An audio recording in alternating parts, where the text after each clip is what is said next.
30 years of the best sports talk in Middle Tennessee, featuring Tennessee Radio Hall of Famer George Plaster, Tennessee Sports Hall of Fame coach Watson Brown, and young guns Billy Derrick. And now, here's your host, George Plaster.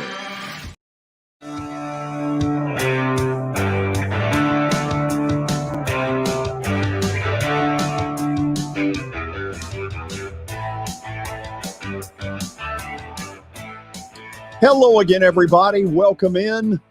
Cloudy, overcast Wednesday in Nashville, Tennessee. But let me tell you, we have a great show, not just a good one. If it's important locally, man, have we got it covered today.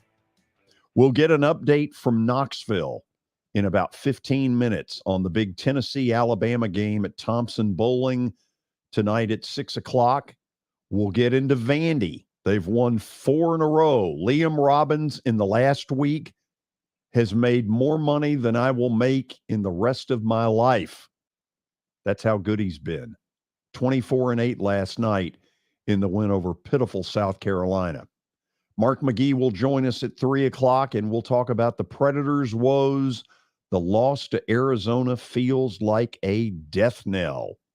And then Terry McCormick will join us, and we'll get into the report that's out there that the Titans are seriously thinking about Derek Carr. With all of that as a backdrop, we say hello to Coach Watson Brown. Hello, George Plaster. I tell you, if I wasn't on the show, I'd want to listen today. Would you? Yeah, that's a lot of neat stuff all around the city. We got a lot going on around this city. Do. Billy, get people to listen. I'll do my best, George. I'll try to spread the word. That's good. So, Watson, what's going on? Not much. It's nice day up here today. If I hadn't had responsibilities that I had to take care of this morning, I would have been on the golf course today for the first time. Really? Wow. Yep. So, what are we thinking? 60? I don't really know. What is the temperature? I think it was low 60s maybe up here. Probably a little warmer there maybe. It's 71 right now here in Nashville. Yeah. Is it really? It was, yeah. It's 101 in here. It's that black shirt. It's a little warm. Worm. A little warm. Well, yeah, George, you got the controls. You own the controls. You can turn on the air conditioner or turn it up or something. You know, you don't have to sit there and just sweat like a dog. No, it's not bad. It's not bad at all. All those quit being dramatic. all those heavy lights that are all over you that Oh, yeah. that our man Billy's been over there working with now for the last 2 weeks trying to get them no right. clue how to use this stuff. Neither do I. It's a blind lead blind in that room. So, Billy.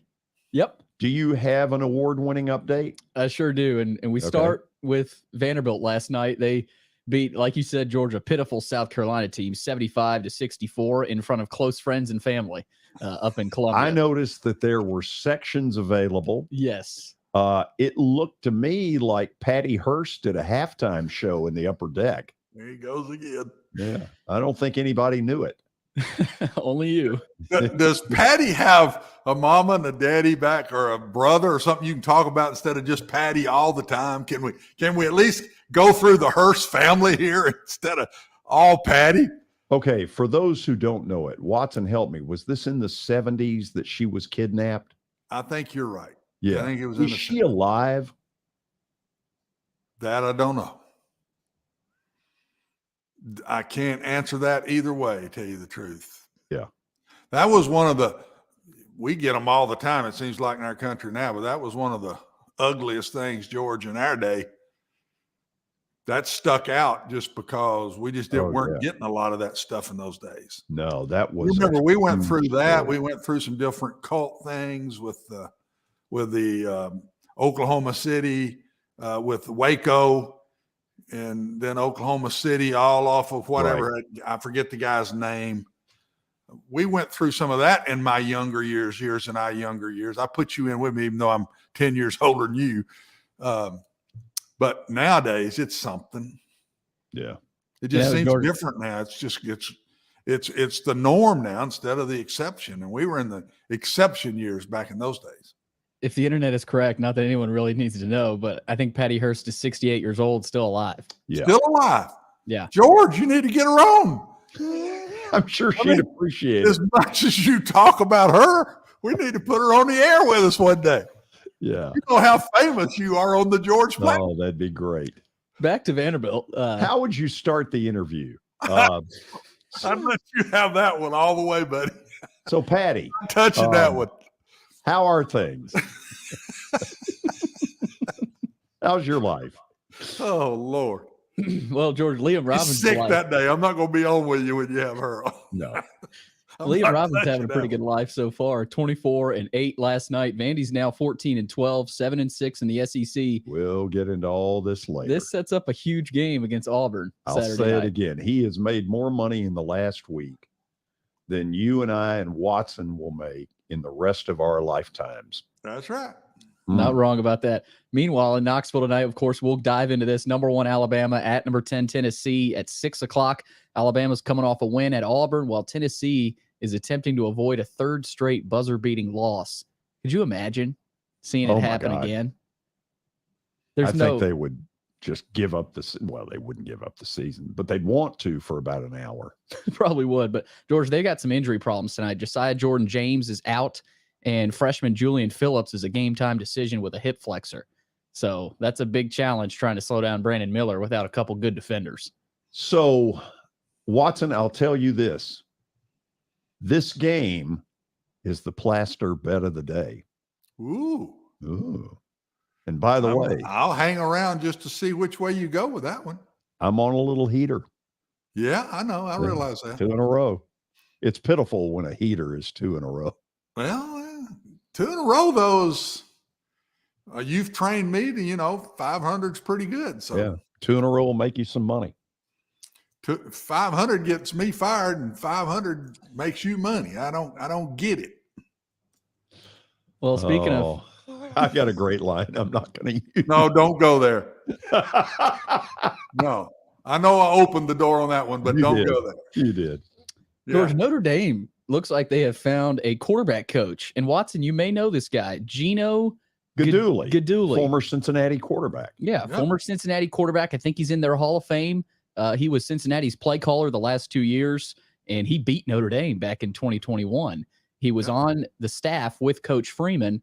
So this means that tight ends coach at Notre Dame, Gerard Parker, looks like he'll be the OC. Oh, there's more to this story. There's a lot more to this story. Watson, do you know it? No. Let me tell you. Are you talking about the Ludwig stuff? Yes. Yeah. So, well, I know he turned it down. Did he turn it down, or did they back out on him? They backed out when apparently Ludwig, who was at one time Vanderbilt's offensive coordinator under Derek Mason, did a really good job here. Ludwig had a $2.8 million buyout at Utah. Notre Dame brings him on campus. Marcus Freeman is seen openly, here he is, here we are sitting together at a Notre Dame hockey game. And Notre Dame refused to pay the buyout. Those bunch of cheap. What the hell did they expect? Well, he Freeman might not have wanted him, though. I mean, that's not the way it's being reported. Well, that is not the way it's being reported.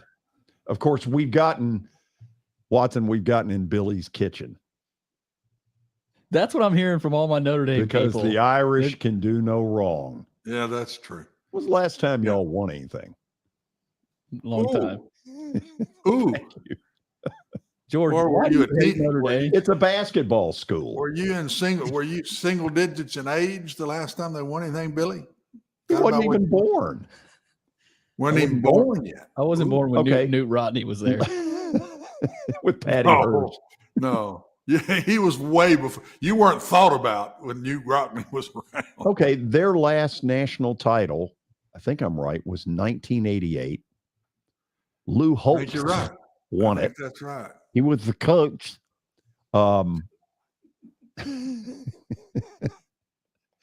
Oh, I'm going to get in trouble today. That was an awful Yeah, I know impersonation. it was. That's the last time they've won a national title, I think. And so, this has been a recurring theme there, that Notre Dame's not willing to spend a ton of money, and that there's a certain point that they're not as committed to national title kind of football as they used to be. And I would say, based on this story, it's probably true. Yeah, and I'd like to investigate at some point, George, what do they bring in compared to an SEC school by being just an NBC contract, and how much are they bringing in compared to being in one of these big conferences like the Big Ten, and how much they would get from that. Are they getting more or less money? If they're getting less money, how long are they going to go before they get into one of these leagues? I would think Billy could come up with that, because he's that would be interesting. Now, they were in the ACC $10 a year club. Yeah, the Irish Pride Club. They were in the ACC in that COVID year, but the ACC don't bring in near what the SEC and the Big Ten bring in. Mm-mm. So I don't think they'd go that route just because of the financial piece, if they go. But I'd like to know the answer to that. Are they still, because in those years when they got that contract, George, they were bringing in more money than everybody. But I think people have passed them now with these big conference contracts. I agree with that. Let me say this, and I don't mean this as a big knock at Gino Guidugli, but that's not a real sexy hire. No, I agree with that. With everybody else running and getting hires, Notre Dame didn't match. Yeah, it looks like they went on the cheap. Yeah. What else have you got over there, Newt? George, we got some news down in Miami. Vic Fangio is headed down there to be their defensive coordinator. He reportedly agreed to terms back on January 29th, but he signed a 2-week contract with Philadelphia as a consultant, and he helped them prepare for the Super Bowl. Now he's headed down to Miami. He needs to return the money. Wow. They couldn't slow the Chiefs down, man. I mean, maybe he was the problem. I don't think that bringing him home for 2 weeks did him a whole lot of good. Do you notice I'm having an effect on Watson? Yeah, today a little bit. There's a level of negativity starting to come out of him. I am having. I will work on that, because I don't want to go that route. No, of course you got that corner covered 100%. We don't need to add me to that list. No. Yeah. Just let you have that corner. And what else do we have? One more. Eric Bieniemy is in the news. He's going to interview for the Commanders' offensive coordinator position tomorrow. Great. How many Eric Bieniemy stories are we going to have? Greg Roman interviewed for the position yesterday, and so I guess it's between Roman and Bieniemy. I still think it's such a neat story, because it's all off of Andy Reid. He's not getting credit for being the offensive coordinator. He's not. Right. And I think it's killing him. And I think I'm not sure Andy isn't telling him to go. That he needs to. George, what did all the guys do after the game? Who did they give credit to after the game? Andy Reid. Mahomes, Kelsey, the different ones give credit to Andy Reid. So I'm not sure this isn't a good move for him. Watson, I remember, and I don't know if this is a black-white situation. I hate to go there. I don't think it is at all. I think it's Andy Reid, and being a second to Andy, you're not doing it. He's doing it. Yeah. I remember years ago, a guy named Tony Dungy kept coming in second for NFL jobs. And he was kind of the poster child for a while of, this is not good. And once he finally did get in, what a heck of a man and a heck of a coach he turned out to be. Yeah, he's done a good job. Did you see him go off on TV the other day? Yes, I did. On the Cowboys, and get up and walk off the stage. No, that was Herm Edwards. Wasn't that Herm? No, I'm sorry. It was Herm. Yeah, it was Herm. It wasn't Tony. Sometimes I do get Tony and Herm. That was Herm that did that. He said, I'm done. No, I'm Tony. going on George's show. Really He and didn't say that, truthfully, did he? George, I guess No. first African American to really stick out was Tony. Tony. And he hired and Herm. he's opened the door for a bunch Yeah. of them since then now. Tony was, and he did it with class. That's what I Yeah. liked about him. He was not take this on and take that on and put somebody down or whatever. Tony was very calm, polite, first class. And if you know the other thing about him, how many players you ever heard say something bad about Tony Dungy? Nobody. I don't Tony's think I've one ever of heard the a best. word said bad by a player about Nobody. Tony Dungy. Yeah. Unbelievable. Okay. As we go to the break, we're going to get to the game of the night in college basketball. Number 1 ranked Alabama. They're cruising right now. And they go to number 10 Tennessee, where the Vols, they've been dying on the vine for about 3 weeks. It's been a weird 4, 5, 6 games for Rick Barnes's crew. After the break, we will be joined by Alabama color analyst Bryan Passink. You'll enjoy this interview. It's good. Stay tuned.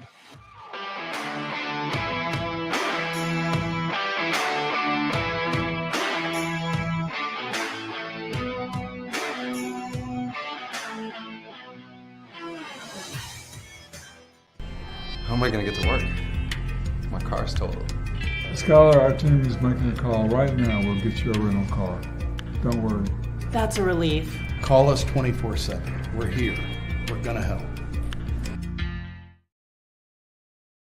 We are excited to announce that the Music City Saints baseball program will host a spring golf scramble for their Baseball with Buds scholarship program. This program is in memory of a program supporter who passed away last summer. The scholarship program ensures every kid with the ability and drive for the game of baseball gets caught up due to the cost of competitive summer baseball. Tee-off is at 8 a.m. on Saturday, March the 18th at Ted Rhodes Golf Course in Nashville. The scramble will include 18 holes of golf with a cart provided and unlimited food and drink. Registration for each 4-person team is $400. That includes drinks during the event. They will also be providing lunch for each team. They're limited to 25 teams, so sign up soon. If you can't field a full team, individual registration works also. Finally, if you're unable to take part in the golf scramble on Saturday, March the 18th, but you'd like to support the Music City Saints, you can help their program with a one-time donation. If you have or know of any businesses that would like to become sponsors of Music City Saints baseball, feel free to contact Shan with any questions or to register. The phone number is area code 270-300-4155, or you can go to musiccitybaseball24@gmail.com. Year number 2 of the Plaster and Friends Celebrity Bowling Night was awesome. And the reason is really simple. I chose Strike and Spare, and they were amazing. They have great food, great bowling, and a staff that is truly ready to go the extra mile to help you. They have 5 family fun centers in the area to choose from. And for more info, go to strikeandspare.com or call them at 615-824-5685. As the trusted premier custom home builder in Middle Tennessee, Donnelly Timmons has over 20 years of experience in the industry. Whether you're looking to build your dream home or renovate your current home, their team will ensure that every client and every remodel is unique, luxurious, and completed on time within budget. Founders Dustin Timmons and Joey Donnelly have over 25 years of construction experience in the Nashville area. Together, they have completed projects in Forest Hills, Oak Hill, Green Hills, Franklin, and Brentwood. Dustin and Joey believe that communication is the most important aspect of all construction projects. Therefore, they personally manage each project themselves and are involved in job site activities on a daily basis. Their commitment to quality and integrity has earned them an outstanding reputation among their clients. Contact them to set an appointment for a free consultation or to view some of their completed projects. Give them a call at 615-456-7983 or log on to DonleyTimmons.com.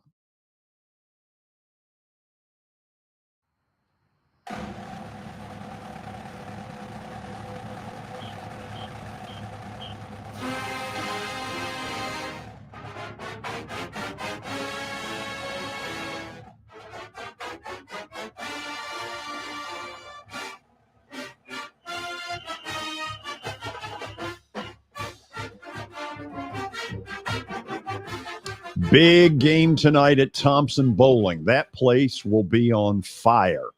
Number 1 ranked Alabama visits the 10th ranked Vols, who knew to win in the worst sort of way.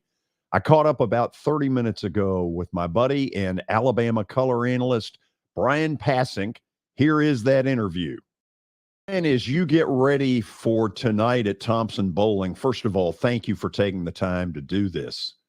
What has this year been like following and being a color commentator for a team that's been anywhere from number 1 in the country, maybe as low as number 4? Well, since Nate Oates has been in Tuscaloosa, it's been a whole lot of fun. You felt like he was building something special with his style of play, his track record. Didn't know that it would translate to a championship within a couple of years. A couple of years ago, Alabama won the regular season SEC championship, and the tournament championship, went to a Sweet 16, and kind of got the attention of the nation and the college basketball world because of not just the success, but the exciting style of play. Alabama's the fastest team in terms of tempo in college basketball, and that's exciting for fans. It's exciting for recruits. And there's just a buzz about this program even before this season. I thought this team would have a chance to be pretty good and compete for an SEC championship. But at this point, I did not anticipate 22-3 and number 1 in the country. Obviously, still a ton of basketball to be played, and how you're remembered and the success that you have is determined really from this point forward. What do you do in late February into March into the SEC tournament, to the NCAA tournament? So this team has positioned themselves in a great place. You love where they are. There's reason to be excited. I personally, as a former player and someone who has been a part of the broadcast now for 20 years, I've absolutely loved the success of this program. It's just been a whole lot of fun, and we hope it continues. Yeah, you better be enjoying it. So when you heard the name Nate Oates a couple of years ago, number 1, what did you think? And number 2, now that you've gotten to know him, share with us some things that the average fan couldn't know. Well, I followed his teams at Buffalo. I knew that he played an exciting brand of basketball. The question is, for any young head coach that's had success at the mid-major level, can it translate to a high major program? And I thought it could because of the track record at Alabama. Alabama is second in the SEC in conference wins behind Kentucky. So, George, there's a storied history of Alabama basketball that maybe some of the younger fans don't realize. And so, with an exciting style, the ability to recruit, I thought he could be successful. But you just don't know. I mean, it is – Greg Byrne made a great hire, obviously, but we thought it at the time. But even at that point, you don't know for sure. But then once you get to know Nate Oates, his staff, and see the way that he goes about business, then all of a sudden you're a little more confident that this thing could work and work in a big way. Personally, it's been great to get to know Nate. He is a great person. He's humble, hardworking, ultra successful, obviously. But the thing that's cool about Nate is 10 years ago, he was a high school basketball coach and math teacher. As a high school basketball coach, his stipend was $4,500 a year. He just signed an extension for $4.5 million a year. And he is absolutely the same guy.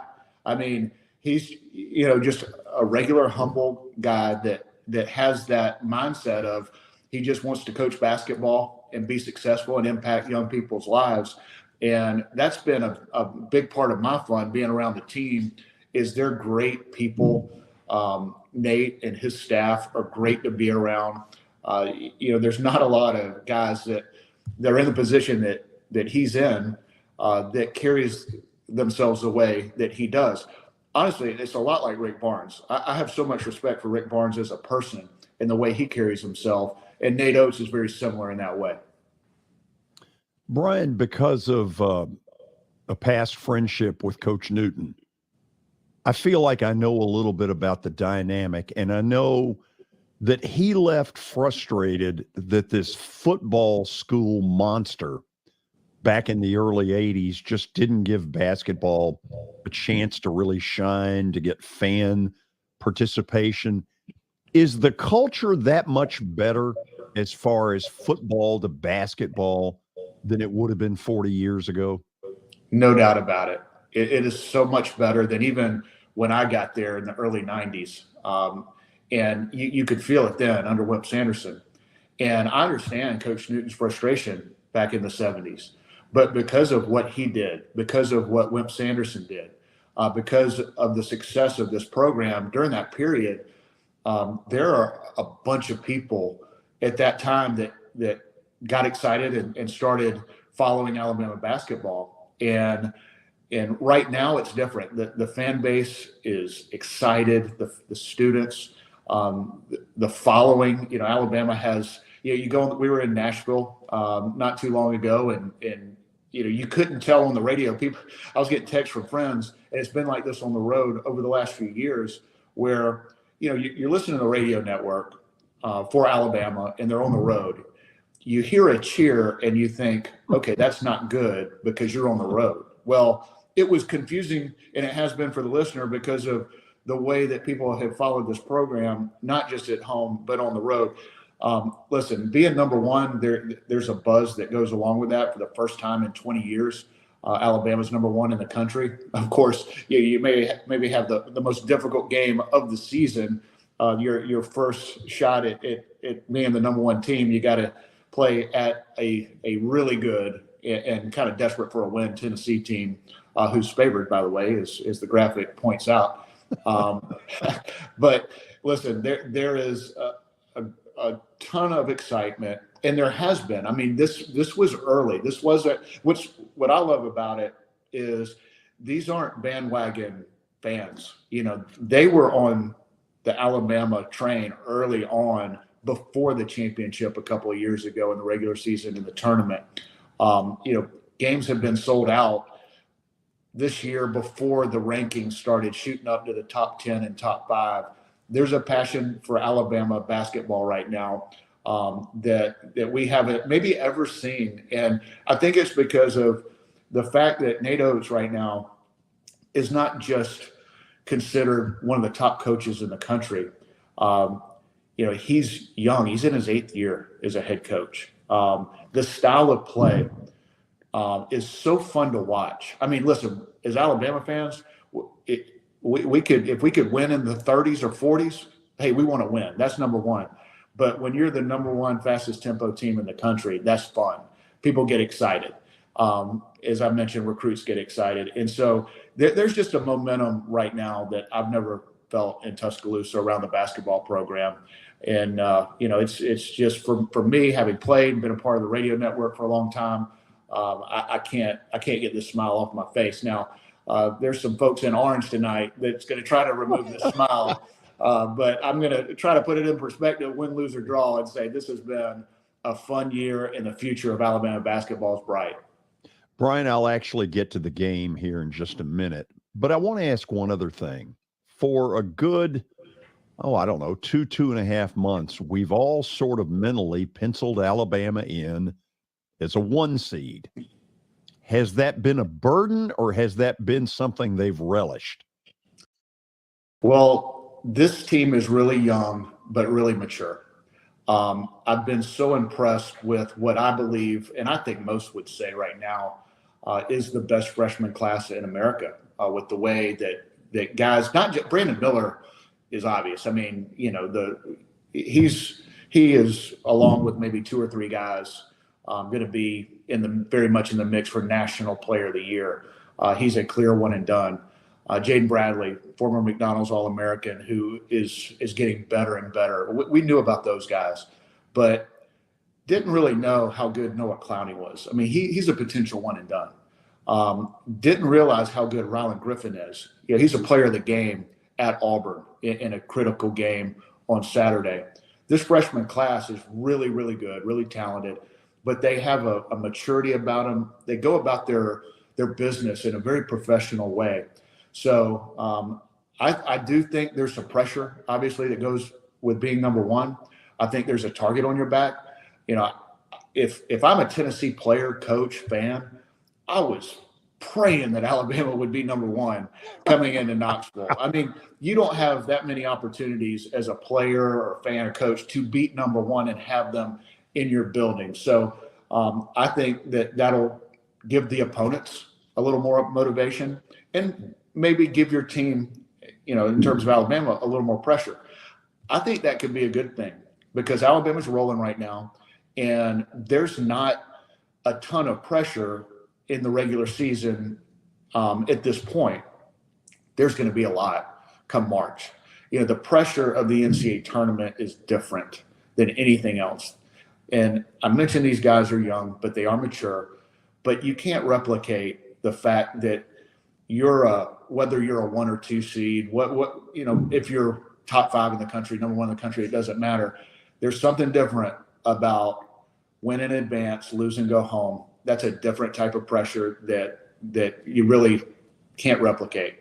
So to have this pressure of being number 1 in the country and having to, the attention, the national media attention of being number 1 right now, going on the road, a game like this, I hope as an Alabama guy, Alabama wins this game, but win, lose, or otherwise, this is going to help this team, I believe, handle the pressure in March when it really matters. Whether you're number 1 in the country right now, it doesn't matter. It's really cool for Alabama fans because it's something that we haven't experienced in 20 years. And really, you go back 20 years ago, it's kind of by default. It was in December. Alabama, didn't play the toughest schedule, and they had a good year the previous year. That was a team that was okay. They kind of limped into the NCAA tournament, barely got in as a 10 seed, lost to Indiana in the first round. That wasn't a number 1 team. I'm not saying Alabama right now, this year's team is, but when you're talking about mid-February and you're number 1 and you're 22-3 in the tough SEC, you've done some things. And Alabama's really good. Whether they're number 1, I don't know. But they're in the mix and they're going to have a chance to make a run in March. So here's one that is a little bit of a hand grenade, but here goes. In recent weeks, Tennessee has struggled. And I guess I've come to the theory that part of the struggle is that when you get to this time of the year, everybody in the conference knows everybody else. They know you backwards and forwards. Is there now a book on Tennessee out there that says, do this, and you'll cause them a lot of trouble? Well, I'm about to go to the pregame meal and talk to Nate and the guys and find out what the secret sauce is to beat the Vols. They haven't told me yet. And George, I'll text you. But if you got to promise not to tell Rick Barnes in the Vols. I'll wait till tomorrow. How about that? No, listen. There's a reason Tennessee is favored to beat the number 1 team in the country. They're really good, and they're great defensively. They're physical. They're tough. They're hard to play. This is one of those games where I don't know if Alabama could win. I mean, obviously, 2 good teams. Anybody could win this game.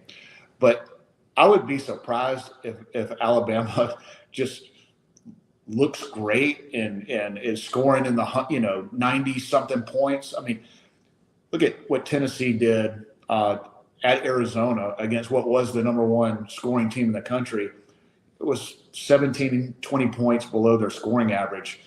Alabama is one of the most high-powered offenses in the country. Tennessee is built to play and beat teams that play the way Alabama plays. I think it's going to be a great battle. Contrasting styles. Tennessee's going to want to slow it down. Alabama's going to want to push the pace. It's going to be a tough road environment. The pressure of being number one on Alabama's side, the excitement level of Tennessee, who desperately needs a win, and this would ease the pain that they've experienced in their last two games. So I think it's going to be a great test. I think Tennessee is a championship caliber team. They're one of those teams that if you told me that they're going to go to Houston and have a chance to win a national championship, I would believe it. They're that good, and especially on the defensive end. So it's going to be a tough battle for Alabama tonight. But I know both coaches, both teams, they're excited about it. Okay, last thing for you.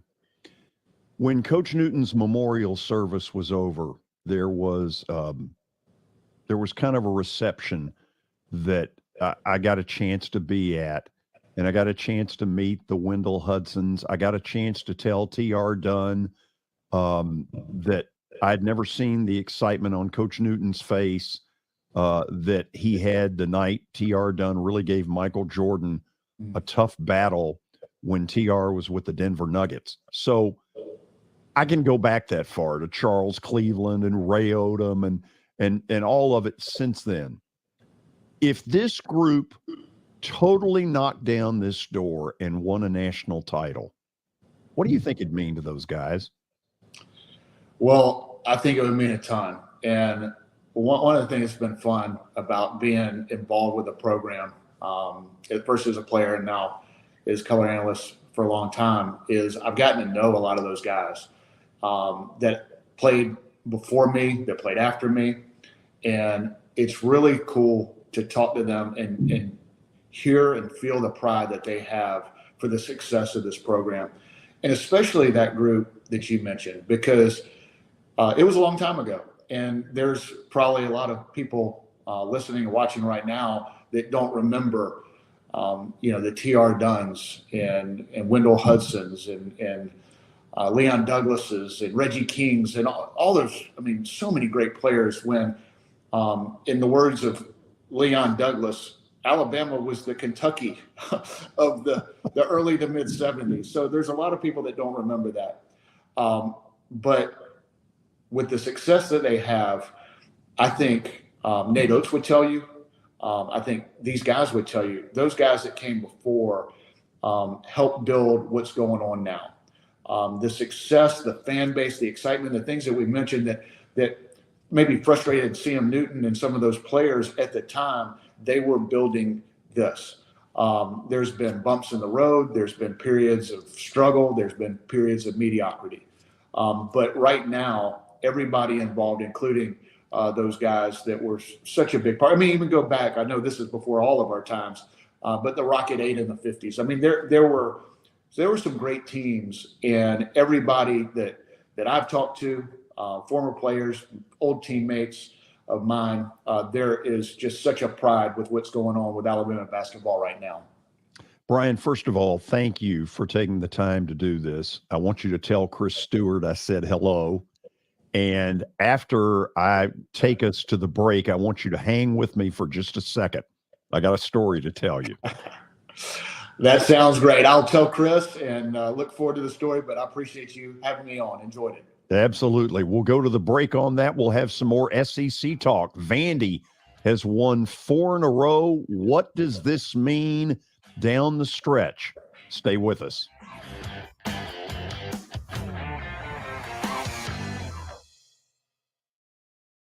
I know it's getting colder. You're not thinking about golf. However, if you're planning an event for next year, let me suggest golf through Riverside Golf Links.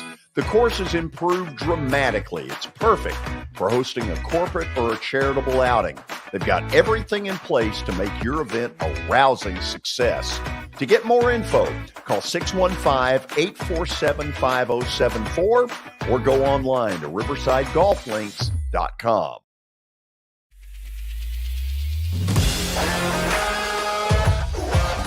Hockey in Music City just hits different. It's one big honky-tonk party. It's the sea of gold in the crowd. The goals, the saves, the celebrations. It's an experience like no other. Don't miss a minute of the action this season. Visit NashvillePredators.com/tickets to get your seats today. That's NashvillePredators.com/tickets. And we'll see you at Bridgestone Arena.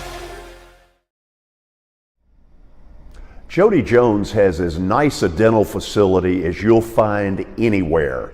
Let's go in and take a look. Are you in the market for a new dentist? Maybe you're new to Nashville? Well, the place to go is Jody Jones Dentistry at 55 Music Square East. And their new facility is absolutely state-of-the-art.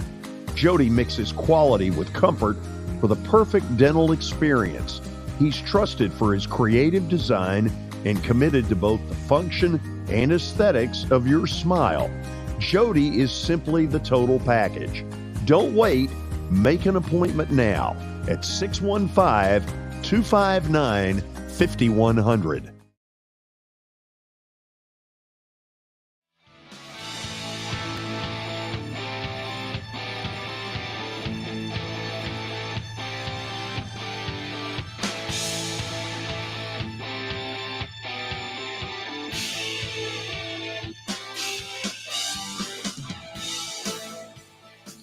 So as most of you know, Vandy won last night at South Carolina, won in convincing fashion. They were pretty much wire to wire in that game.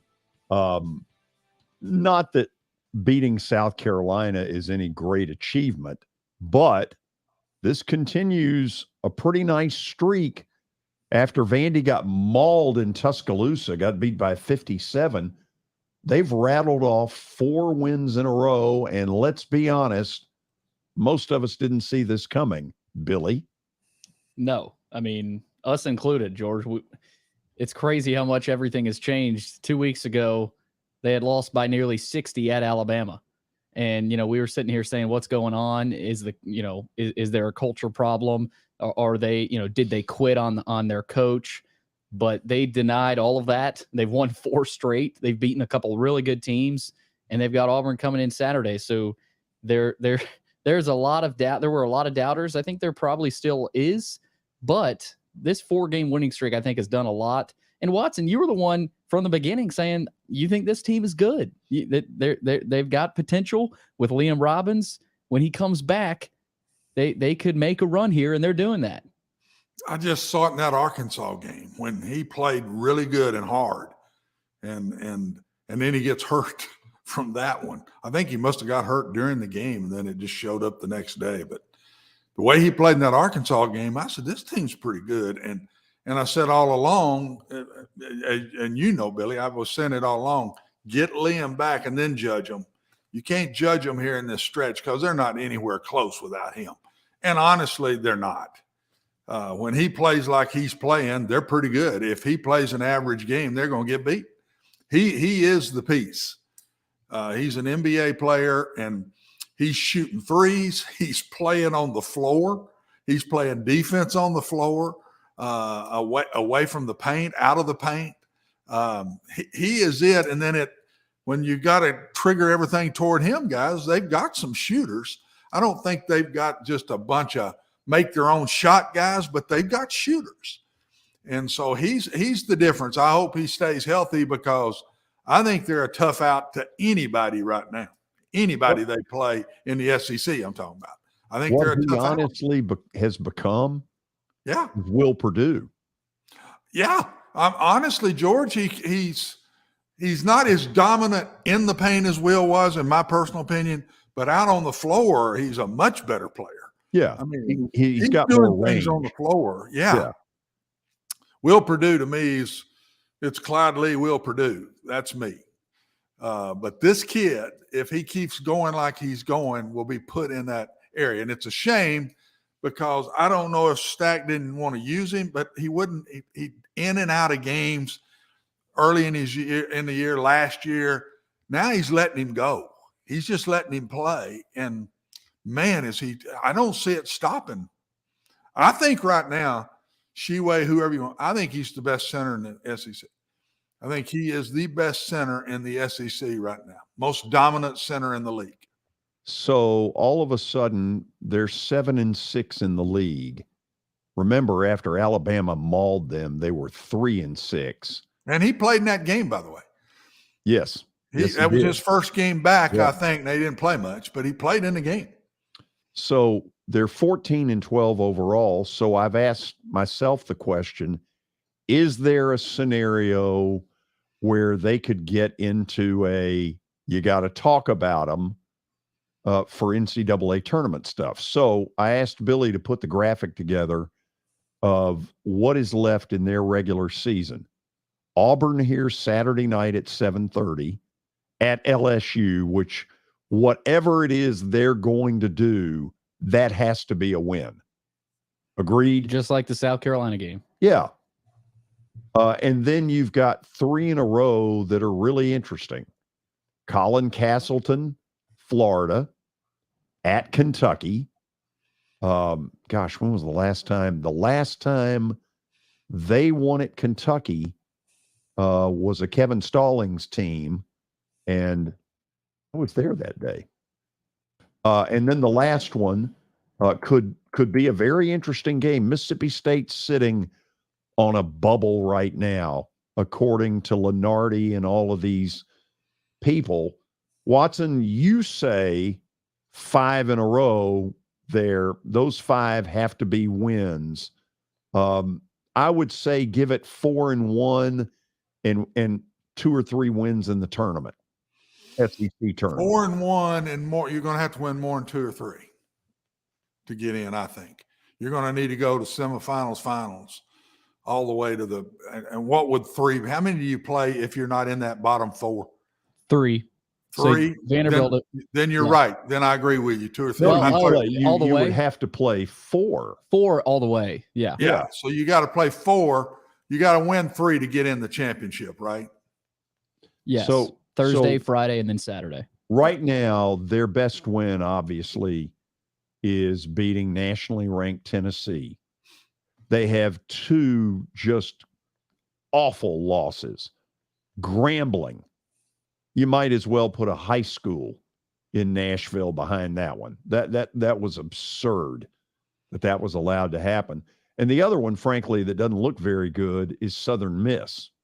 Although looking at that now, I think it's a quad 2 loss. Southern Miss is a team that has a chance to win their conference all of a sudden. In the moment, that looked like a really bad loss. It's still not a good loss, but I think it looks a little bit better now that Southern Miss they're playing really well. But I'm not taking up for that loss. You still don't lose to Southern Miss. No.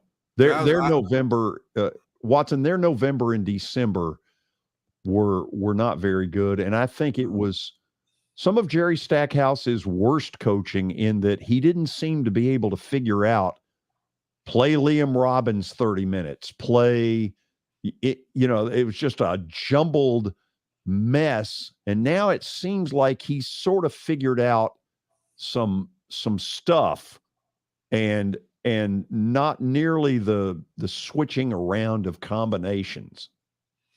No, he's settled in. And one of the settle-ins is leave Liam Robbins on the floor as much as you can and quit resting him and whatever. But I think in that graphic, guys, I think they'll go no worse than 4-1 through that. They could lose. I think they'll beat Mississippi State at home, and that would be a big game. I think they win that one.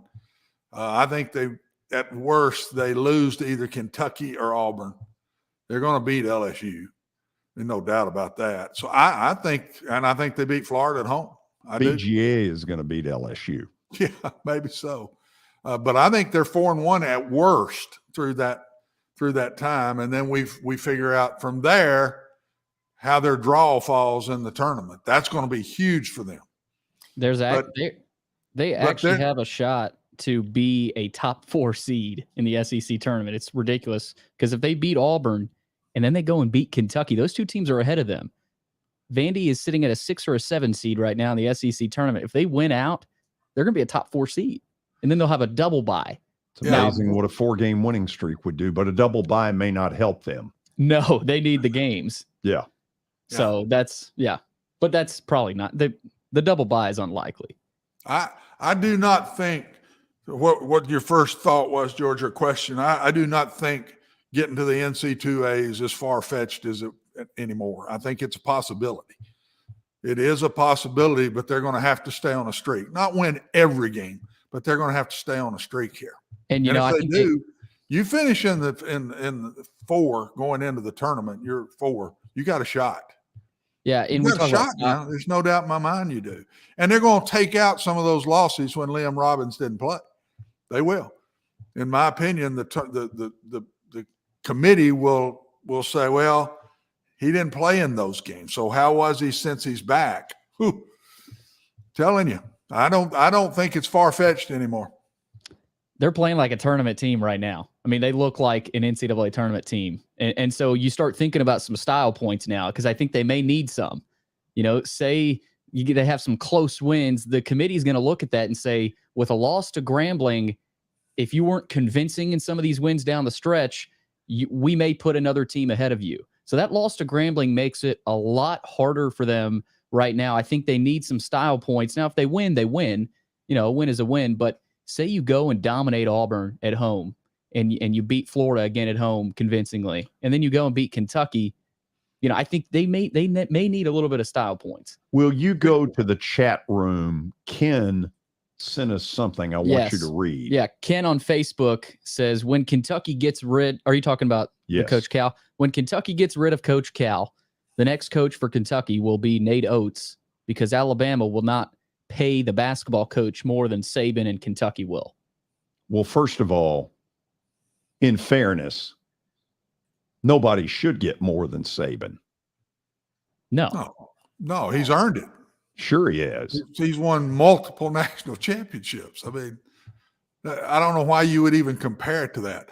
I disagree with that. I think Alabama will pay to keep him. I think if they go already on have. and have a great year, they finish with a great year to the point Kentucky would want this guy. I don't think Alabama lets him go. I think they'll pay him. And I think the next step is a potential new arena. I'm not saying their arena is bad or awful, but It's 53 years old. Right. And what's the capacity? 15. It is 15? Yeah. Okay. So, you know, you may not. It's actually in incredible shape. Yeah. But Oates has talked about that and sort of hinted at a new arena. So maybe he's waiting on that, maybe not. But I think that is sort of a next step to where Alabama, you get a nice maybe 20,000, because they'll fill it. You know, like a Rupp Arena, then you're looking at Alabama as an elite program. Not that they aren't already. One quick comment, George. I don't know if we got to go here, but I go back to the Vanderbilt situation. I think this Auburn game is the game. Mm-hmm. This one is huge. They beat Auburn at home. It lets them keep going. They lose to Auburn at home. That hurts. That hurts. This is a huge game for them coming up. And I think they beat Auburn at home. I do. I think they do too. Let's go back to Kentucky for just a second. Help me here, Billy. They go to Mississippi State tonight. Yes. That will be the nail in the coffin if they lose. Notice the pun, dogfight. Yep. Likely a dogfight. I really wonder if Kentucky loses, because you know he's going to catch unmitigated hell if they go down there after having lost to Georgia and they don't win at Mississippi State. Watson, I do wonder if there's a part of him looking around going, maybe it's time to get out of here. Yeah, and he's got 2 starters still out, and I don't think they're playing tonight either. So I don't think they win at Mississippi State tonight. George, I spent 2 years there. The Hump is not an easy place to play when the people there are excited about basketball. Yep. That is it is straight up loud. The people are right on the floor in that stadium on the sides there and at the end zones. Now they're up just slightly, but it's close. They haven't been drawing. It's a round thing and it's straight up and down. It is very loud in that place. I think that's a tough place to play when the fans are excited and they like their team. If you're wondering what I'm doing, there it is. Kentucky is a 2.5-point dog. No surprise. Dadgum. Wow. I think they lose tonight. Or is it tonight or tomorrow night? It's tonight. I think they lose. Okay. I don't think he can stop this. I think they're going to lose tonight. We're going to go to the break. Then we'll have stat of the day, and then Gee. Man, he's already in the on-deck circle, preparing, getting the very latest info. Researching. Gee, is that true? We got to wait to hear from him. Yeah, we will hear from him. Stay tuned. We got a lot more coming.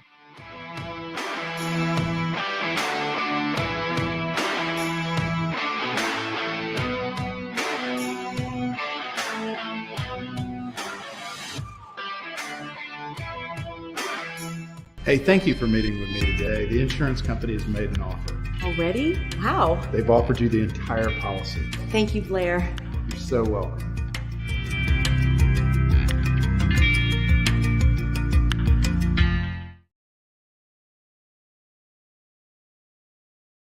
The Nashville Predators are having another of their College Night Series evenings. This one, February the 21st against the Vancouver Canucks. And guess which team it is? Yes, the Alabama Crimson Tide. Alumni, students, and fans are invited to celebrate. College Night Series ticket packages include a Predator game ticket and a limited edition co-branded hat. Tickets can be purchased at NashvillePredators.com/college nights.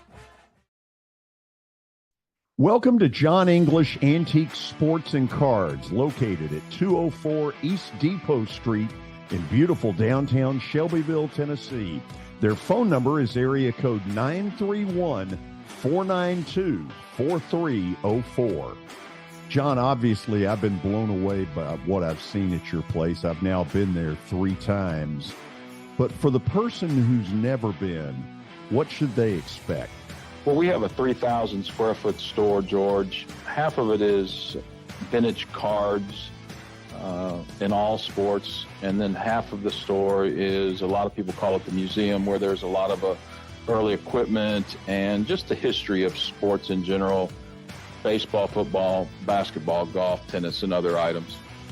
When somebody comes in there that you know is a big sports fan, what is their normal reaction? Well, I think that they're pleasantly surprised, and of course, being in Shelbyville, Tennessee, which is a small town that you would never expect a shop like we have to be in. So they're kind of, I don't want to say blown away, but as I said, pleasantly surprised. Forget the fact that Sir Speedy Music City is owned by my BGA classmate James Warren. Their work stands on its own merit.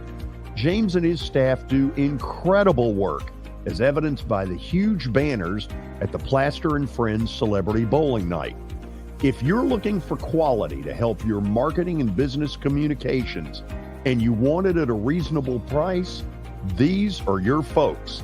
Call them at 615-832-9511 or go to print at sirspeedymusiccity.com.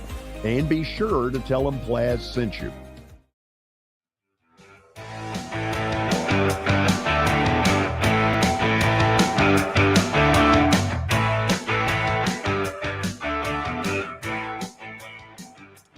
Welcome back. It's George Plaster Show. We're talking Predators with Martin McGee coming up next. But stat of the day is first brought to you by John English Antique Sports and Cards out in Shelbyville, Tennessee. You can find them at 204 East Depot Street, Tuesday through Friday from noon to 5. Also Saturday from 10 a.m. to 5. You can give them a call at 931-492-4304. Again, that's 931-492-4304. George, we need to get Whit Taylor to do that read, the Shelbyville kid. That's right. I wonder if he's ever been there. I bet he has. Well, I bet he has. We bet he has. Yeah. All right, let's get to stat of the day. And it's obviously regarding college basketball. Tonight's top 10 showdown inside Thompson Bowling Arena. It marks just the third top 10 matchup in the history of that arena. What were the other 2 top 10 matchups? Watson, wouldn't we have to believe that a Tennessee-Kentucky game at some point did that? You'd have to say that, yeah. I don't know that it's true, but I don't know how our odds are pretty good on that one. Yeah. Yeah. It's a 36-year history. I wonder. Are they both SEC teams, Billy? One is an SEC matchup. The other is a non-conference matchup. I'm wondering if last year when they played Arizona might have been it. They were up there. I don't know if they were one, but they were ranked real high. Arizona was way up there. The question would be, was Tennessee there? That's the question. You got anything else to lay on it? No. Let's go with it. Okay, so you're going Arizona and Kentucky. Yeah. Okay. So Kentucky, I know you guys didn't get specific. They are one of them. The 2019 matchup where Tennessee dominated them. And then this season, Texas. They beat Texas. Dang, that's exactly right. Recent. In the 36-year history of Thompson-Bowling Arena, it's happened in the last 4 years. Wow. A top 10 matchup. Yeah. It's crazy. And they won both of them. And I will tell you that tonight's plaster bet of the night involves the Tennessee-Alabama game. Where are you going to go? Are we now officially into the 3 o'clock hour? We're in it. Well, that means one thing. Mark McGee joins us. Surprise there, yeah. Gee, how are you? I'm doing well. Can you hear me all right? Yes. And by the way, I'm going to call you later. I got your message, and I need more info. I can do that for you. I just thought you might be interested in that. Oh, very much so. In fact, tell people what's coming in the Manchester area. February 25th, Del Murphy, Atlanta Braves great, is going to be speaking at the Coffee County, Civic Center in Manchester, Tennessee on the 25th. It's a 5:30 to 8:30 event, and VIP tickets for $50, and they allow you to have a photo opportunity and a meet and greet with Dale in addition to dinner. Not a bad deal. What are the proceeds for? I don't really know that for sure. Don't know? I don't know for sure. I'm not positive on that. I wish I knew. But I'm sure it's going to somebody worthwhile, or Dale wouldn't have come. Take a look at this. Autographed bat from the two-time National League Most Valuable Player. He gave me one. He gave me one. He gave me one too. I got the one. Murph.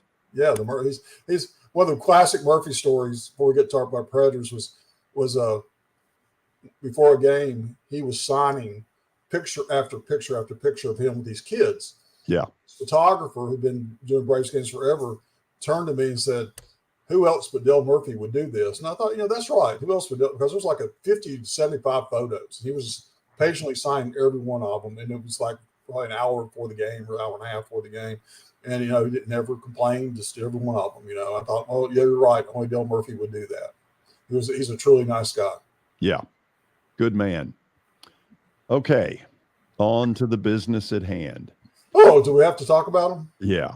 Was Monday night a death knell? Yes, I think so. I think that the Coyotes, their season's over with for the most part, but they've been kind of the spoiler the last 6 or 7 games. They've had some good games. We've got some young talent. Yeah, they do. And but that's not a game you lose at home to the Arizona Coyotes. That's not a game you lose at home.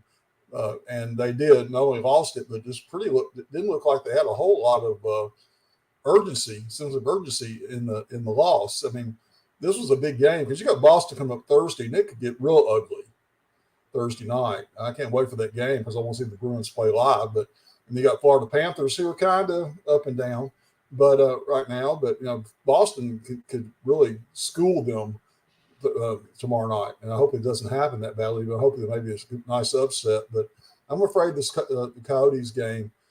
A lot of the Western teams, they're battling for the last playoff spot. We're giving them opportunities. They were losing games, and this was a game where they could have really closed a little bit of a gap, a couple points, and they didn't do it. Let's look at the standings. What you'll see in this graphic is positions 5 through 10. And I think it's fair to say that Seattle and Edmonton, they're probably not going to catch. So it comes down to Colorado, Minnesota, Calgary, and in all honesty, you would have to get by two of those teams. Right now, it doesn't feel like that could happen, but that's really where the standings are right now. Well, Calgary. Yeah, go ahead.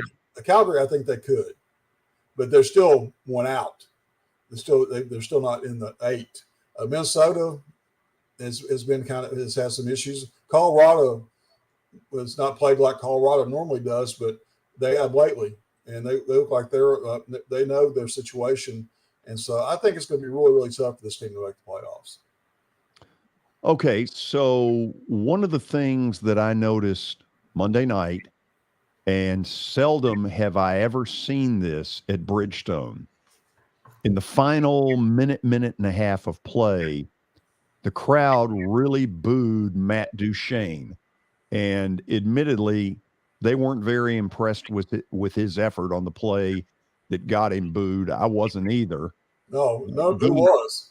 Yeah, give me some thoughts on that play. Well, I don't know what he was thinking of in that situation, but Duchene he was showing a little bit of the old self for a few games there, and why he decided to do what he did the other night, I don't really know what happened to him, but he's the type of player that's got to come through for them if they got any hope of making it right now. So they've got he's got to be a consistent player for them. They've got to score some goals, especially Forsberg sidelined a little bit right now. So Philip Tomasino up for him. So as David Poyle walked out of the arena Monday night with some of the same thoughts that those of us who were season ticket holders had,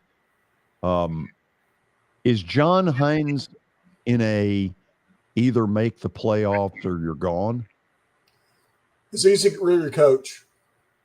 Much easier to get rid of your coach. And right now, from a player standpoint, I don't know what really they can do. They got like 8 players making $5 million or more, at least even for the next 2 seasons. And there's not a whole lot of movement you can do there unless you trade a couple of those guys and open up a little bit. And some of them have such ridiculously large contracts like Duchene and Johansson. You can't.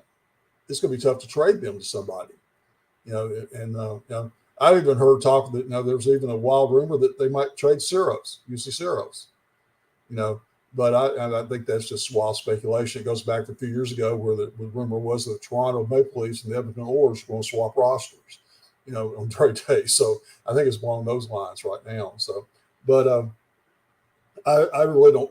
I just. You've got to decide what you're going to do. I know David Pohl was kind of non-committal the other day. He said he did say we're not going to be a buyer probably, but he didn't say they weren't going to be a seller. So that he said he kind of hedged on that a little bit. So are they looking at that? I mean, this is a really, really, really deep draft, and if they're going to even start, it's hard to start a rebuild with the players and the contracts they've got right now.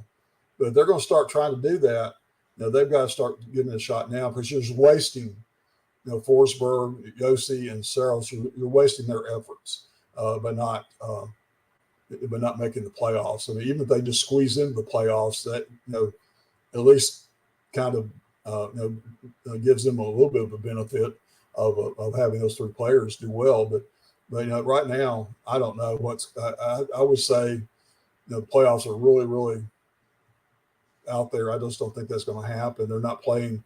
Like I said, Boston, I don't think they beat Boston tomorrow night.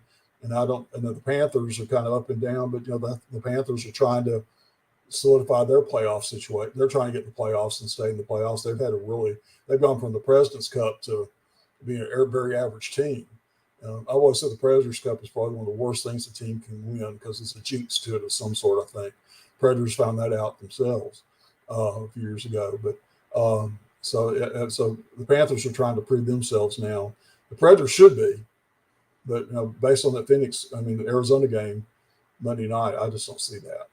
What was the Arizona game the death knell to the concept of being a buyer at the deadline? I think so. David Pohl's pretty much said they're not going to be a buyer at the deadline. And to me, that's saying, okay, we're going to stick with what we got and hope we make the playoffs.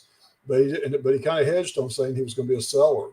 He didn't really say they were going to be a seller, but he didn't rule that out either. I don't know, but with David, you never can tell. I mean, he makes moves that nobody even expects, so he might actually buy somebody if he thinks there's a chance to do something. But I think now you're looking at prospects, you're looking at situations like that. And speaking of prospects, their number one pick from 2021 has got a 10-game suspension right now for the Halifax Mooseheads. That's one thing I was looking at for you, which you give me a hard time about it. Let's go Mooseheads. Zachary Halifax Mooseheads. Zachary LaHoo, there is their first-round pick from 2021. He apparently jabbed a fan as he left the ice with his stick, and he's got a 10-game suspension right now. And he's in the Quebec Major Junior Hockey League. Watson, say hello to Guy. Guy, pretty blunt to me. It's time to make a move. I think so. I think they've got to do that. Get in, we don't get in, but we're not making any progress. We just hang on this barely above 500 line, and we don't make any progress. And it's been going on now for 3 years? It's like hockey. Like I've said before, it's like hockey purgatory. We're just there, and these fans, these are great fans, and they deserve better than this. And I think it's two pieces I see, and I get you to comment on. I think first, you got to get some scores. We got to get some scores. Well, somebody that is fun to watch, and we got to get some speed. We're slow when I watch them play. Fix those. I don't think the defense is all that bad. No, defense is always pretty solid, but not only do they need to get a score, they need to have a breakout score. Somebody's going to really be consistent and get 40 goals a year on every year. Well, and an exciting score, a guy that's flamboyant, that's up and down. He turns everybody on. He's skating fast. He's all over the place. I've just not, since I've been watching this, we haven't had that guy to me. We just have not had that guy. We've never had that big guy like that. Scoring goals has always been a problem. Yeah. When you got your defensemen who are some of your top scorers every year, that shows you. And we do that. We seem to get that. Yeah. That shows an offensive problem big time from that standpoint. And my gracious, we've had two great goalies back to back here. We've been spoiled. Yeah. We've been spoiled with two great goalies in a row. That's the main reason they made the playoffs, because of the goaltending. That's why. So I don't really you can't find those. Everybody wants a big time scorer. It's hard to find those. And where do you find the money to pay them? Because right now I think their cap space is not very big right now. Don't we have to some way make the switches with Duchesne and Johansson? Don't we have to get that done? At $8 million a year, who's going to take those contracts? If they were burning it up, having great years, maybe somebody might. They've been so disappointing since we brought them in, that was really what was going to get us over the hump. Well, that was the exciting times. We had just been deep in the playoffs with blah blah blah. Now we got two bona fide scorers coming in, and they flat just hadn't gotten it done. Matter of fact, I really thought when they got Duchesne, it was a huge. They won a sweepstakes to get him because a lot of teams wanted him, and I just feel like that. I felt like, okay, this is going to put them over the top. This is going to make them extremely, even more so than Johansson, and that's not happened. I thought Duchesne was going to be the real bell cow as far as leading that offense. And he had a good year last year, but it still wasn't as good as probably what he should have had. Well, where are we in the draft? Well, right now you're in purgatory in that too, because you're not far enough down to get into the lottery, and so you don't have a chance to get the number one pick. But like I said, it's a deep draft, and David Poole is really good about keeping up with what the drafts are like, and he knows it's a deep draft. So maybe he gets rid of a Dante Fabro or whatever by the trade deadline, and for some picks. Vladimir Tarasenko goes from St. Louis to New York to the Rangers. And I think that was the St. Louis Blues saying, "We're done. We're out. We're not making the playoffs." So, but I thought they gave him. I forget the exact deal, but I thought they gave him away. I don't think that they could have got a lot more for him than what they got, I thought. So that's what the Preds have to do is get a big load for one of the whoever they trade, get the best deal possible, especially as far as prospects or draft picks go, to help maybe get some more speed as you're talking about, and and hopefully open up some scoring. But I told him it was supposed to be the next great scorer too, and now he's playing for the Seattle Kraken, where he's actually scoring some goals, but he's still not a dominating player like everybody thought he was going to be. It's not exact science, that's for sure. Well, here's an idiot fan in me that wants to talk, and I don't know what I'm talking about, but I just, as a fan, I don't see excitement on the floor. And I'm not saying they're not playing hard. I don't see flying around speed. I watch these teams come in and I say, "Whoo, they're fun to watch now." They're up and down the ice and they're everywhere. And I don't see us, and I don't blame the coach for that. I think the ball's in the court, in Poyle's court. He brought in some of these guys that hadn't come through, that have been disappointing for the money we spent on them. And I think he's got to fix it. And he's got to fix it with some excitement, bring some exciting players in. I don't know that I see us out-coached. It's easy for me to say because I don't know what's out-coached is. But I just don't – when I first started watching them, it was fun to watch them. I'm not having the fun watching them here in the last couple of years, Mark, that I've had in the past. There's not much fun. That's true. There really aren't. So I don't really know exactly what they do from that standpoint. But everybody wants. The other teams are faster than them. That's obvious. The other teams are faster than they are, and speed is becoming the big thing in the NHL. The speed is the speedier teams are going to win. And and we've seen it time and again with the teams that have come in here. That we don't have a Predators team that's, like you say, skating up and down the ice and really making things happen. Well, George, that's the way I see it. I'm not as hard on the coach, I guess, because I don't know enough to be hard on the coach. Yeah. I don't know how much. Maybe I don't know the game well enough to be hard on him, but I don't see the type of player that's exciting for me wanting to watch on the ice. And so that to me goes back to the guy bringing the players in. But John Hines, his approach is not that exciting either. I mean, he's more of a physical type coach from that standpoint. So I don't know that. I think that makes a difference as well. He likes a physical game more than a speed game. But you can be both in hockey, can't you? You can be physical and fast. It'd be nice, yeah. But he's kind of put himself in a position where that's the type of game he likes to play, and so they're just not open offensively like they should be. They do a lot of unnecessary passing.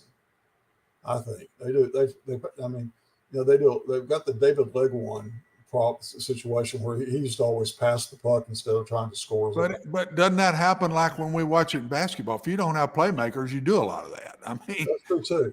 If you've got playmakers and speed going up and down the floor, you ain't having to stop doing all that passing.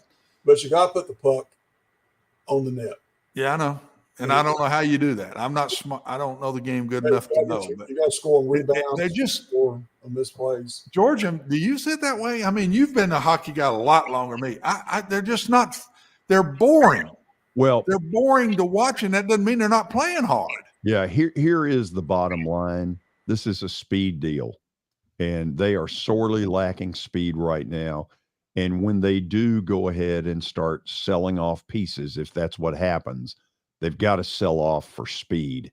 Gee, I hate to do this. I got to run, but thank you so much. Great stuff. Glad to do it. That's right. Shove me out the door. That's okay.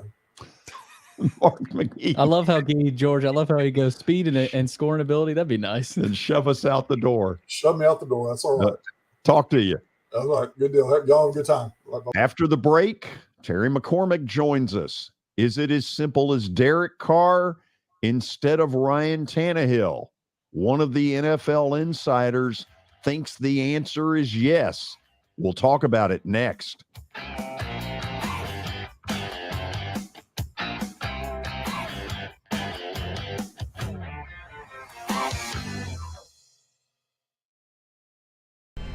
How am I going to get to work?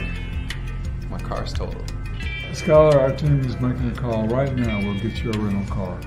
Don't worry. That's a relief. Call us 24/7. We're here. We're going to help.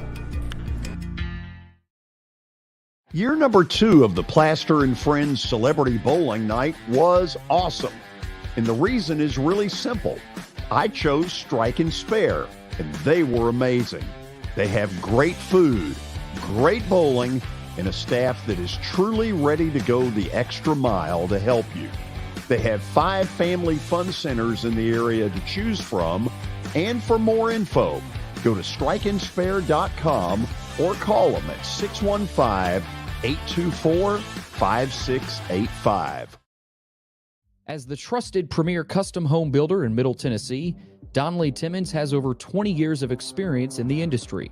Whether you're looking to build your dream home or renovate your current home, their team will ensure that every client and every remodel is unique, luxurious, and completed on time within budget.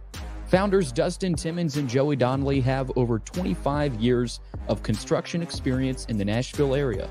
Together, they have completed projects in Forest Hills, Oak Hill, Green Hills, Franklin, and Brentwood. Dustin and Joey believe that communication is the most important aspect of all construction projects. Therefore, they personally manage each project themselves and are involved in job site activities on a daily basis. Their commitment to quality and integrity has earned them an outstanding reputation among their clients. Contact them to set an appointment for a free consultation or to view some of their completed projects. Give them a call at 615-456-7983 or log on to DonnellyTimmons.com.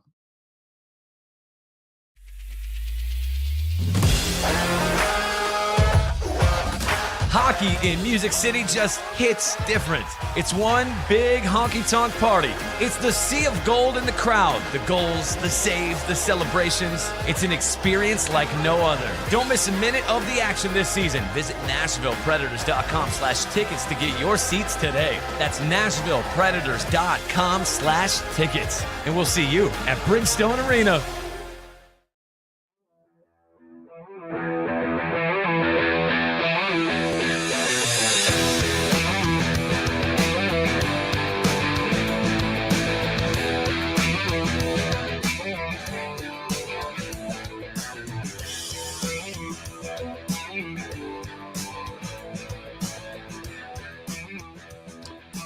Now let's get to the Titans stuff.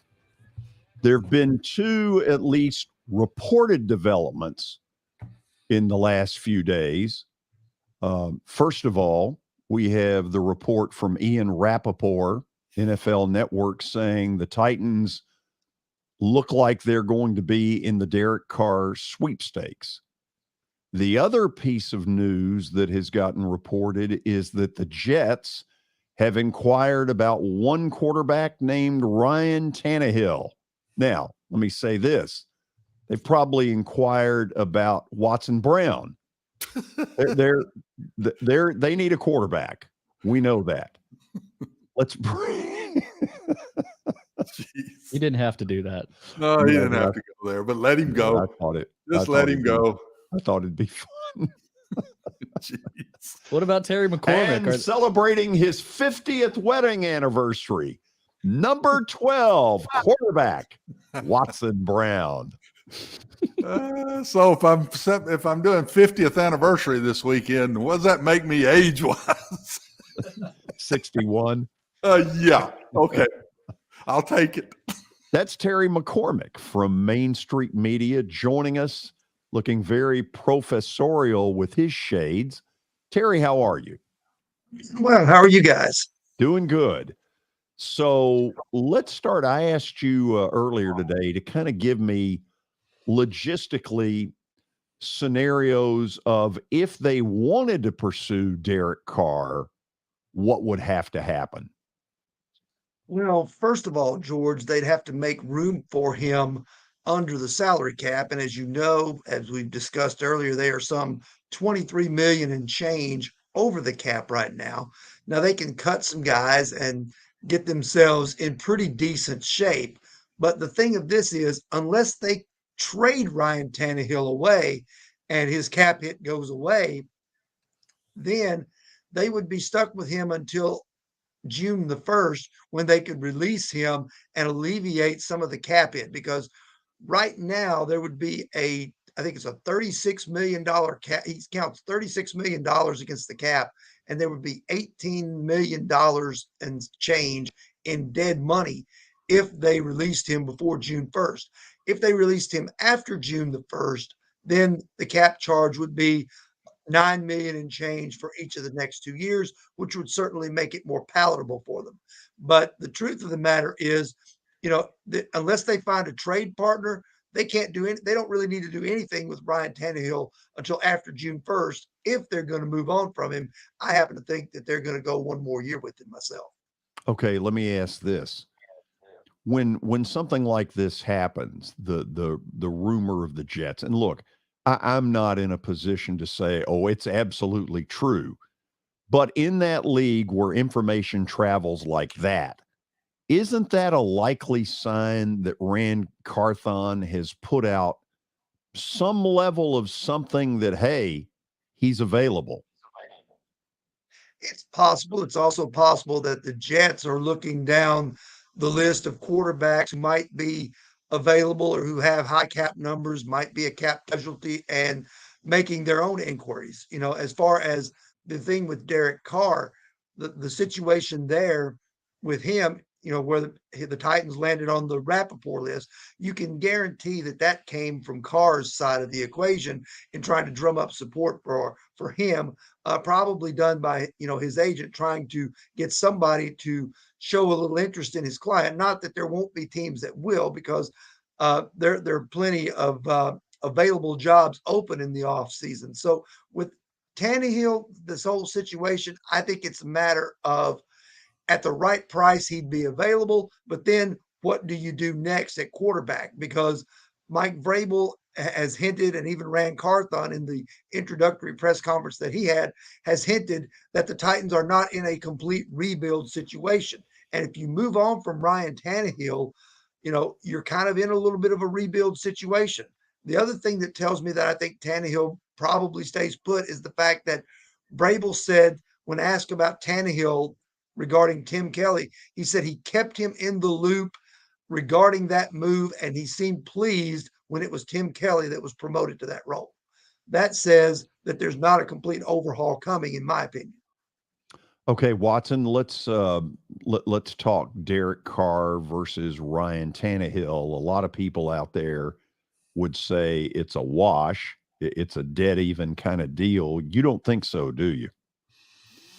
Well, the way I look at it, George, is that Derek Carr is long-term.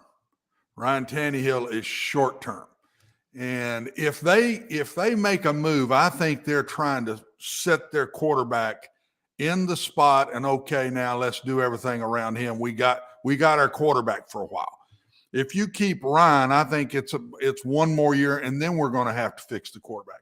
So I think if they move on from Ryan Tannehill, the only reason they would do it is to get the quarterback situation fixed for the next 4 or 5 years, and then let's move on from there.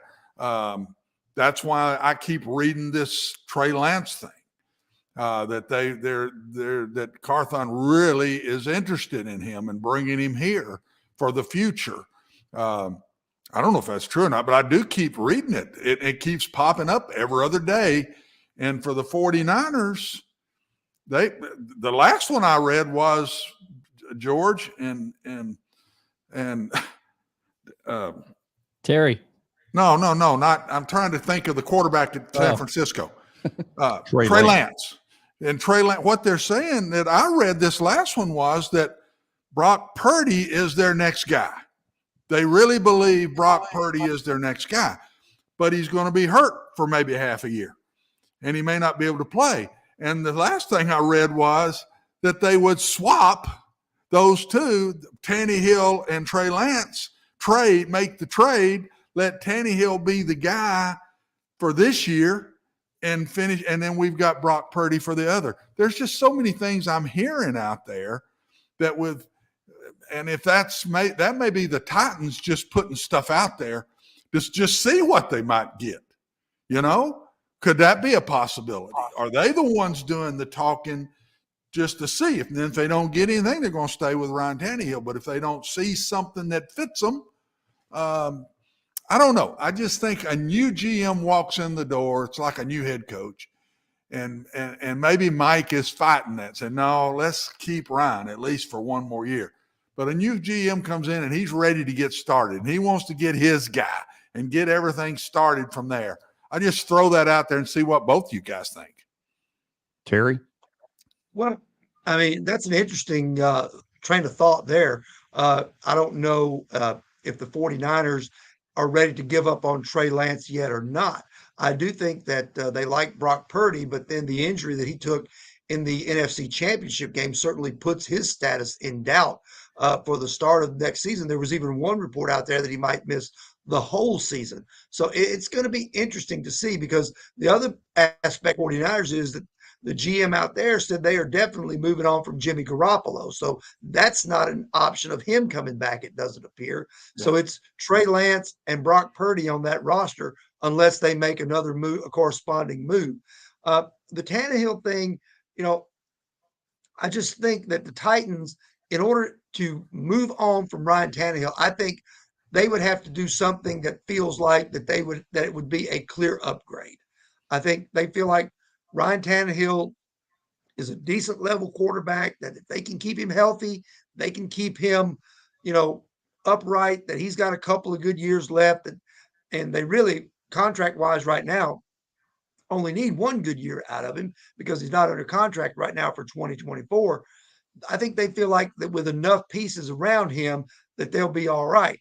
But the thing is, if there's an opportunity, like you said, Watson, to upgrade the quarterback situation for the long term and to make it a guy that fits in, that you can build around, then maybe you do move on from Ryan Tannehill. But the thing is, going back to Derek Carr, if you bring Derek Carr in here and you move on from Ryan Tannehill, you've got to change a little bit of what you're doing. You're still going to be based on Derrick Henry. You're still going to have play action. But Tannehill brought some mobility to the position. Derek Carr is not going to bring a lot of mobility to the position. And that right now makes it an even riskier proposition, because that offensive line is in shambles. How well is Derek Carr going to be able to protect himself behind what the Titans are throwing out there right now to protect the quarterback? George, I got a quick question, then you can go. Terry, can they legally sign a free agent like Derek Carr, and then even though it's before June and you haven't let Ryan Tannehill go after June, can they do that without, they know they're going to end up with that money, but yet can they do it before they get that money? Is that legal? You can make the move. Derek Carr could be signed today if they wanted to sign him. Okay. The thing is, they've got to be under the salary cap by the time the free agency date rolls around, which is usually around March the 15th or so, give or take a few days there, usually in the middle of March. So they've got to be under that number, and that's with Derek Carr or without Derek Carr, with Ryan Tannehill or without Ryan Tannehill. And knowing that if they cut Ryan Tannehill right now, that they would be absorbing, $18 million or so in dead money and have a cap hit that would be, just north of ridiculous for a guy that's not even on the roster. So what they could do, if they determined that Carr or somebody else was their guy, they can go ahead and get that guy. Carr right now, or any other free agent out there, or any other trade out there once the new league year starts in March. And then they can tell Ryan Tannehill, we are going to release you after June 1st. Don't bother showing up to OTAs. Don't bother showing up to the, weightlifting sessions and things like that, because we don't want you to get hurt. You're not in our plans, and then go from there. Then once they cut him, then they would get a big cap relief. They would get, somewhere around $27 million or so that they could use for the cap the next year, or to sign free agents that maybe become available late. Terry, isn't this the issue that has gone away for now, that I think you hit dead on earlier? And that is new stadium. Now, it's gone unbelievably quiet, and I don't pretend to know all of what has made it so quiet. The mayor who was behind this has announced he's not running for re-election, which caught some people by surprise. Are we missing the big picture? Because it seems to me the only reason you're not rebuilding is because the division sucks and you still have a puncher's chance. But isn't the more important issue to have this team ready to roll by the time of a new stadium? I think it absolutely is. I don't think you can go into that new stadium in 2026, 2027, whenever it might be ready, and roll a team out there that looks like the Houston Texans and can't compete for a division title. I think, the newness will wear off pretty quickly if the team on the field is not performing up to standards. So they have to get this situation fixed, not only right now, but they need it fixed long term so that 3 or 4 years from now, they can roll into that new stadium with a competitive team that can compete not only in the AFC South, but ideally you would want one that could make a pretty deep playoff run, be able to hang with the Cincinnati's and Kansas Cities of the world. So let me try it this way. Terry, do you believe there's anything to the Titans and Derek Carr?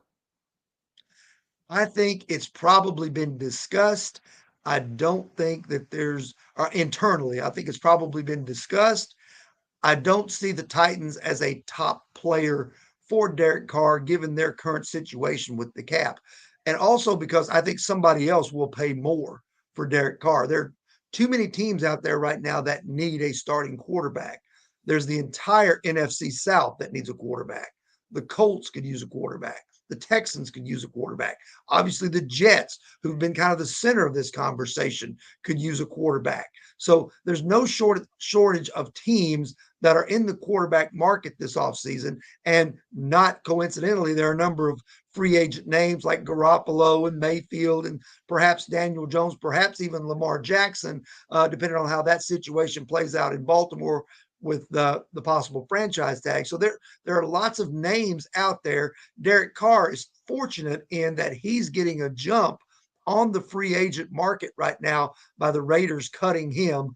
Also, you can throw the Raiders in there as needing a quarterback as well, obviously now. But Derek Carr is out ahead of things because of the situation that the Raiders cut him yesterday. Do y'all believe the Jets report? I think there's probably an element of truth to it. I'm not putting a lot of faith in it being a deadlock cinch because I think the Jets are weighing all their options. Obviously, if you're the Jets, wouldn't you rather go and sign a guy like Derek Carr right now rather than take on, unless you're going to extend him, take on a big contract like Ryan Tannehill? I think the Jets would ultimately, I think ideally, they would like to have the big fish out there, which is Aaron Rodgers, if they can get him from Green Bay.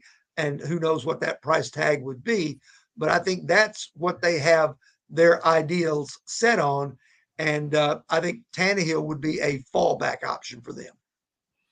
And of course, George, Aaron, I go ahead, think Watson. that Ryan Tannehill is when you're going to go for the big one like Aaron Rodgers or those guys, you better be really good at that age. And I think Ryan Tannehill is good, but I don't think he's good at the age he is for somebody to take that chance and to throw big money on it. Aaron Rodgers has been really good. Tom Brady's been really good. They throw money on those guys. But the guy that's just been good, I just don't see somebody throwing big bucks on a guy at that age. Terry, what do you want to leave us with? I would agree with what Watson just said. I think, with Tannehill, if any team takes him in a trade, or even if the Titans roll with him this year, I think there probably will be some type of contract worked out to lower his cap hit and to make it so that the Titans can have salary cap relief with him this year, or whatever team has him would have salary cap relief this year with a low base and a signing bonus, and then be able to kind of kick the can down the road for a year or two. Okay, guys, great discussion. Terry, appreciate so much on short notice you're willing to come on and give us your thoughts on it. All right. Thanks for having me. That's Terry McCormick, Main Street Media, joining us on the show. When we come back, it's the Plaster Bet of the Day. And I'll tell you this, it centers around Knoxville, Tennessee. The bet involves the Tennessee-Alabama game, so stay with us.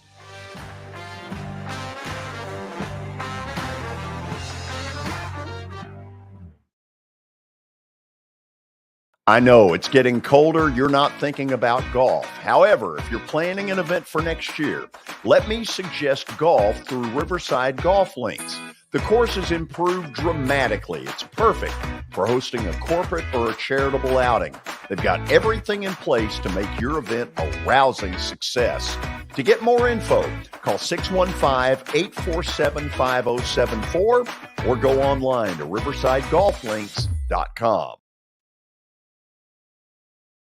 The Nashville Predators are having another of their College Night Series evenings. This one, February the 21st against the Vancouver Canucks. And guess which team it is? Yes, the Alabama Crimson Tide. Alumni, students, and fans are invited to celebrate. College Night Series ticket packages include a Predator game ticket and a limited edition co-branded hat. Tickets can be purchased at NashvillePredators.com/college nights. Forget the fact that Sir Speedy Music City is owned by my BGA classmate James Warren. Their work stands on its own merit. James and his staff do incredible work, as evidenced by the huge banners at the Plaster and Friends Celebrity Bowling Night. If you're looking for quality to help your marketing and business communications, and you want it at a reasonable price, these are your folks. Call them at 615-832-9511 or go to print at sirspeedymusiccity.com.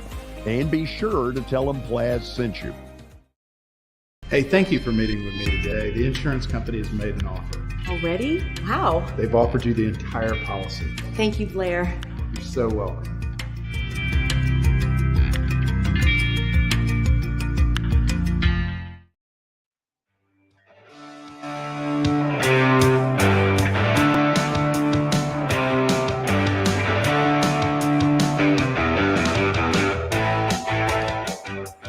Final segment on this Wednesday afternoon. Alabama and Tennessee tip off here in just a couple hours, a little over 2 hours in Knoxville. Bet of the day might be related to that game. That's coming up. It's brought to you by Bart Durham Injury Law. They are lawyers that you can trust. Give them a call at 615-242-9000. Again, that's 615-242-9000. Or log on to bartdurham.com. George, before you reveal your big bet, tell us about what happened last night with Vanderbilt. Of course, we already talked about it, but that they won, what was it, by 10, 9? I think it was 11. 11. Yeah, you're right. 75-64. They covered pretty easily. They were up huge early. And Carolina cut it to, I think, single digits late. Did they? But Vandy pulled away. Yeah. So, Watson, on Monday night, I went with a hunch that on paper made no sense whatsoever in Texas Tech. But I know that Texas Tech's been playing better, and I decided to take a gut shot, and it worked. Well, I'm taking a gut shot tonight because on paper, it doesn't make a lot of sense right now to go with Tennessee, but I am. And here's why. Number one, I think this is the line in the sand game. What is this team? What are they going to be? Are they going to be a 5 or a 6 kind of feeling seed? Or are they going to be more like the 1 and the 2 that they were earlier in the year? Because it's in Knoxville, they got a great shot. That crowd's really going to help them. Defensively, they'll be good. And I think there's an incentive right now on Tennessee's end because they're getting worn out by people. This is the right time for Tennessee to spring this. 100% agree. I thought you'd Did go you the other really? way. I think Tennessee wins tonight. I think they're going to play. They're going to be old Tennessee here early in the year. Josiah James being out scares me a little bit. Yeah. That scares me a little bit because he's always in the middle of, when they're good, he's in the middle of the scoring. He's a good scorer, but I still think they're going to win tonight. And it's a lot of pressure now. When that 0-1 goes on you, it's a lot of pressure. There's a bullseye. It's a bullseye, and it's kind of going on like that all year. And it seems like somebody gets named one, they get beat pretty quick. So I'm with you. I think Tennessee wins tonight. So that's kiss of death for you, but that's what I think. I'll give you another kiss of death, George. I think it's going to go one or two ways. Watson, with Josiah Jordan-James going out, there's danger for it to be a blowout, I think, especially if Tennessee shoots awful. But I do think with it being at home, Tennessee, there's a good shot. It's that spot, George. It's all about the spot. And it feels, with Bama's hot, Tennessee, Bama's hot and Tennessee's not. Right. But they've lost back-to-back buzzer beaters. I mean, they've got almost nothing to lose. So, Watson, you'll be gone both tomorrow and Friday, correct? Yes. And I'll miss you guys, but 50 years with a mighty pretty lady named Miss Brenda, and we're going to get away for a couple of days and enjoy ourselves. And she's been a great lady, guys. I'm not sure I would have made it through the business I made it in without her. She's and George knows, she's a great lady. Yeah. Been by my side, tightly by my side for a long, long time. So I married her when she was 12, so she's not near my age, but I like that. We won't go any further past that. No, you passed on our congratulations to her. Tomorrow on the show, Lee Fowler will be with us from beginning to end. In the first hour, we're going to get into how does the SEC determine the permanent opponents in football. Think about that, because now the timetable's been moved up. Who makes the decision? Is it just Sankey, or are there a group that'll end up in this? Lee's got some experience with this from his old ACC athletic director days. Then during the 3 o'clock hour, Lee and Ron Bargatze, the college basketball insiders, will join us, and we'll get the postmortems of what goes on tonight at Thompson Bowling. For Watson Brown and for Brenda, the more important of the Browns. Let's see what that right. was for that. I'm not arguing that one. And for Billy Derrick, George Plaster. Good night, everybody.